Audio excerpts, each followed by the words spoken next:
नमस्कार स्टूडेंट्स, कैसे हैं आप सभी। आज की अपनी हिंदी कक्षा में पाठ पढ़ेंगे लोक संत पीपा।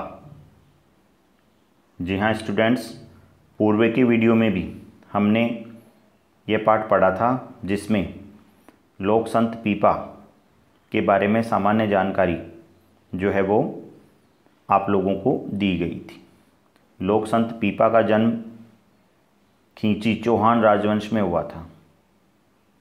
आकर्षक व्यक्तित्व के धनी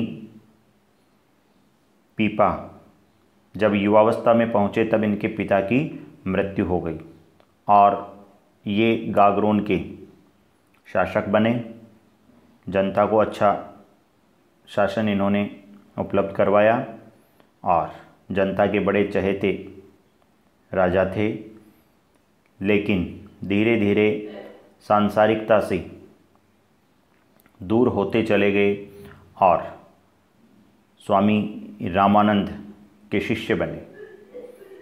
साथ ही साथ निर्गुण भक्ति काव्य धारा में लोक संत पीपा ने अपना योगदान दिया। ये कबीर को अपना आदर्श मानते थे और इनका मानना था कि यदि कबीर नहीं होते तो सच्ची भक्ति क्या होती है यह लोगों को मालूम नहीं चलता। आगे देखिए, जीवन के प्रारंभिक दिनों में पीपा जो है वो मूर्ति पूजक थे, सगुण भक्ति में विश्वास करते थे। लेकिन जैसे ही स्वामी रामानंद के संपर्क में आए, इनकी सगुण भक्ति निर्गुण भक्ति में बदल गई और रामानंद से आशीर्वाद लेकर इन्होंने सब कुछ छोड़ दिया और हरि सुमरन में ही अपना सारा समय व्यतीत करने लग गए थे।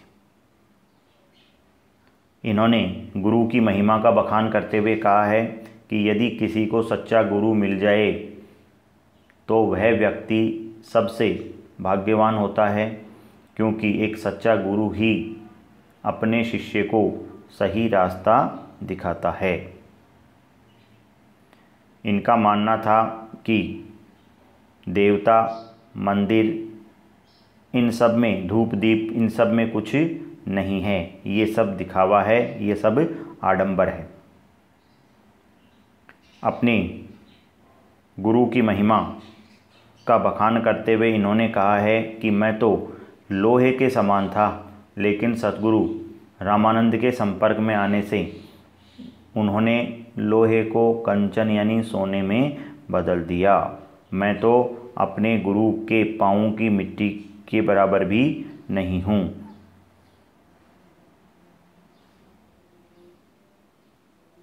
साथ ही लोक संत पीपा का मानना था कि हम सब एक ही परमपिता परमेश्वर की संतान हैं।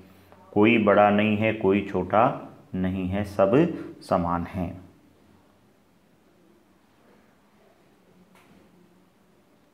आज देखिए, यहाँ से हम अपना पाठ शुरू करेंगे। पीपा जी के इन्हीं उपदेशों के प्रभाव से कृष्ण की अनन्य भक्त मीराबाई भी प्रभावित हुई थी। पीपा के भक्ति भाव और समर्पण से प्रभावित होकर वे उनसे मिलने पहुंची थी। मीरा ने अपनी पदावली में पीपा से मिलने का संकेत भी दिया है। तो देखिए स्टूडेंट्स, लोक संत पीपा और मीराबाई समकालीन थे।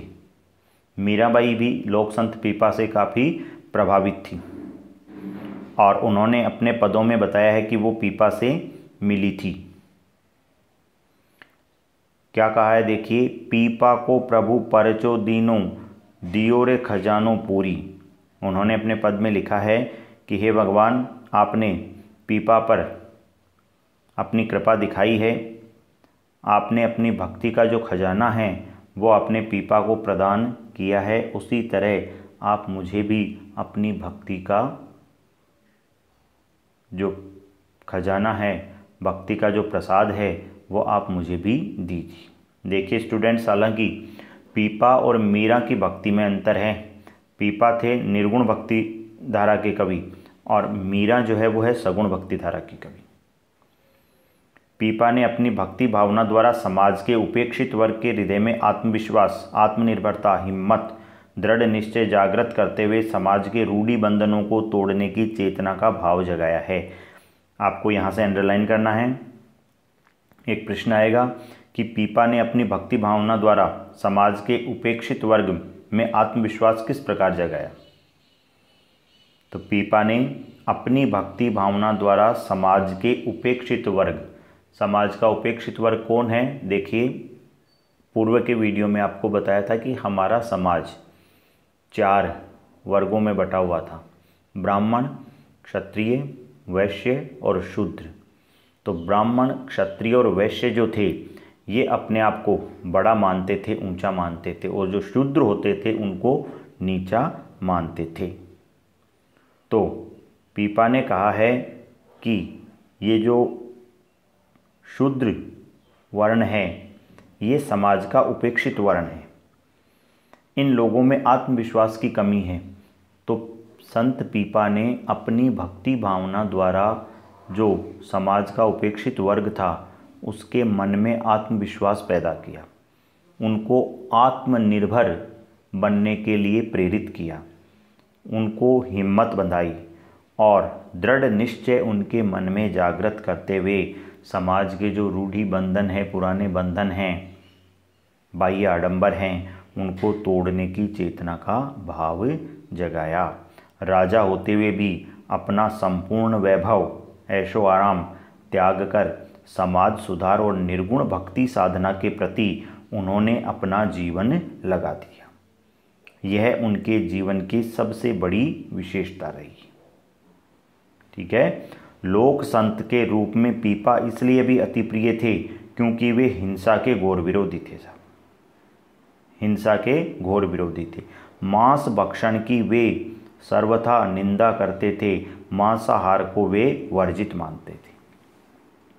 तो देखिए, लोक संत पीपा हिंसा के, मारकाट के विरोधी थी और मांसाहार को वह व्यक्ति के लिए अच्छा नहीं मानते थे, और जो मांसाहारी होता था उसकी वो निंदा करते थे, बुराई करते थे।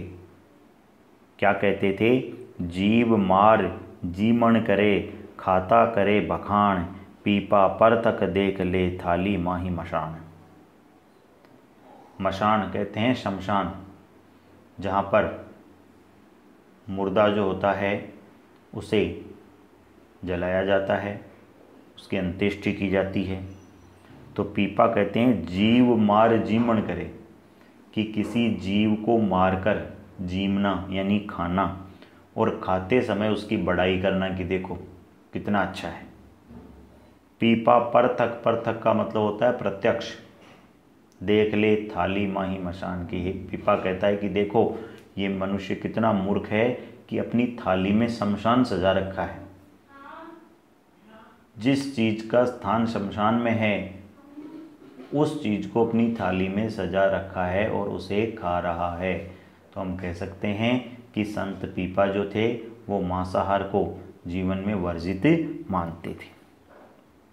संत पीपा ने इसी प्रकार उपदेश करते हुए भ्रमण किया था। जहाँ जहाँ वे जाते उनके भक्तों और अनुयायियों की संख्या बढ़ती जाती।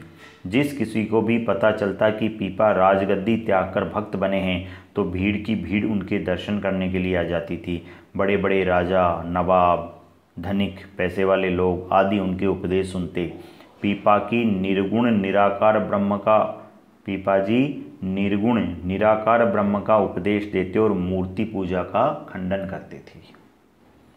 राजस्थान के लोक संत पीपा का जीवन चरित्र भारतीय समाज सुधारकों के लिए अद्भुत और अनुपम है। यहाँ पर लेखक कहता है कि यदि कोई व्यक्ति समाज सुधारक है तो उस व्यक्ति के लिए लोक संत पीपा का जीवन चरित्र अद्भुत और अनुपम है। उस व्यक्ति को लोक संत पीपा के जो उपदेश हैं, जो कार्य हैं, वो अपने जीवन में उतारने चाहिए। यही कारण है कि उनकी कर्मशीलता और भक्ति निष्ठता लोकवाणी का विषय बनी थी। वर्तमान में भी संत पीपा राजस्थानी लोकगीतों में विराजमान है। हमारे राजस्थान के जो लोकगीत हैं उन लोकगीतों में आज भी पीपा ने समाज के लिए जो अच्छे काम किए थे उन सभी कामों का वर्णन उन गीतों में है। उनकी वाणी आज भी अमर हो गई है। उनकी अटूट भक्ति ने राजस्थान में समाज सुधार की चेतना को विकसित किया है। आहू और काली सिंध नदियों के संगम स्थल पर बना प्राचीन जल दुर्ग उनका जन्म स्थल तथा शासन स्थल रहा है। देखिए, आहू और काली सिंध नदियां हैं जो दक्षिणी राजस्थान में बहती है। उन नदियों के संगम स्थल पर एक दुर्ग बना हुआ है, महल बना हुआ है, जो जल दुर्ग के नाम से जाना जाता है क्योंकि उसके चारों तरफ पानी है। यही उनकी भक्ति साधना की गहन गुफा है। समाधि स्थल भी उनका यही है और विशाल मंदिर और आश्रम भी वहाँ बना हुआ है। माना जाता है कि विक्रम संवत 1470 में इनका देवलोक गमन हो गया, यानी इनका स्वर्गवास हो गया। परंतु जीव मात्र की समानता के प्रबल पक्षधर लोक संत पीपा आज भी हमारे मन में जीवित है। तो देखिए स्टूडेंट्स, ये था लोक संत पीपा का पाठ, जिन्होंने समाज सुधार के लिए अपना पूरा जीवन लगा दिया और साथ ही साथ जीव मात्र की समानता के ये प्रबल पक्षधर थे। मांसाहार को ये वर्जित मानते थे। मोह माया जो है वो, उसके लिए इन्होंने कहा है कि व्यक्ति के दुखों का कारण मोह माया वैभव और ऐश्वर्य है।